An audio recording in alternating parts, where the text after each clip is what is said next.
નમસ્કાર દર્શક મિત્રો, @ગુજરાતમાં આપનું સ્વાગત છે। ગોધરાકાંડની સત્ય ઘટના પર બનેલી film Sabarmati report box office પર ધૂમ મચાવી રહી છે। 27 ફેબ્રુઆરી 2002ના રોજ ગોધરા ખાતે સાબરમતી એક્સપ્રેસના કોચ S7 અને S6માં 59 જેટલા કાર સેવકોને જીવતા બાળી દેવામાં આવ્યા હતા। આ સમગ્ર ઘટના બાદ ગુજરાતમાં કોમી રમખાણ ફાટી નીકળ્યા। વિક્રાંત મેસીની ફિલ્મ ધ સાબરમતી રિપોર્ટે એકવાર ફરી ગોધરા કાંડની ઘટનાને ચર્ચામાં લાવી દીધી છે।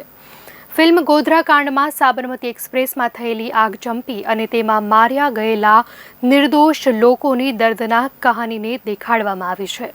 ત્યારે તે જ મુદ્દા ઉપર 15 તારીખના રોજ ધ સાબરમતી રિપોર્ટ નામની ફિલ્મ રિલીઝ થઈ હતી। ત્યારે ગુજરાતમાં ધ સાબરમતી રિપોર્ટ ફિલ્મને ટેક્સ ફ્રી જાહેર કરવામાં આવી છે। મુખ્યમંત્રી ભૂપેન્દ્ર પટેલ, ગૃહ રાજ્યમંત્રી હર્ષ સંઘવી તેમજ અમદાવાદ શહેર ભાજપ સંગઠન અને એએમસીના પદાધિકારીઓએ ફિલ્મ સાબરમતી રિપોર્ટને નિહાળી હતી।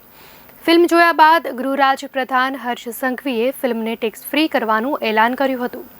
તો સીએમ ભૂપેન્દ્ર પટેલ સાથે જીતેન્દ્ર અને એકતા કપૂર પણ સિટી ગોલ્ડ ખાતે હાજર રહ્યા હતા।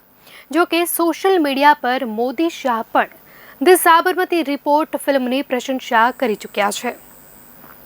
ત્યારે ગોધરા કાંડ per the Sabarmati report film આધારિત છે। ધ સાબરમતી રિપોર્ટ ફિલ્મ જોયા બાદ હર્ષ સંઘવીએ નિવેદન આપતા જણાવ્યું હતું કે આ ફિલ્મમાં ગોધરાની હકીકતને લોકો સુધી પહોંચાડવા માટે પ્રયાસ કરવામાં આવ્યા છે। આ ખૂબ સારું રિસર્ચ કરેલી સ્ટોરી છે, ફેક્ટ બેઝ મૂવી છે અને દેશના ખૂણે ખૂણે હાઉસફુલ છે। દર્શક મિત્રો, અંગે આપની શું પ્રતિક્રિયા છે, ચોક્કસથી જણાવશો।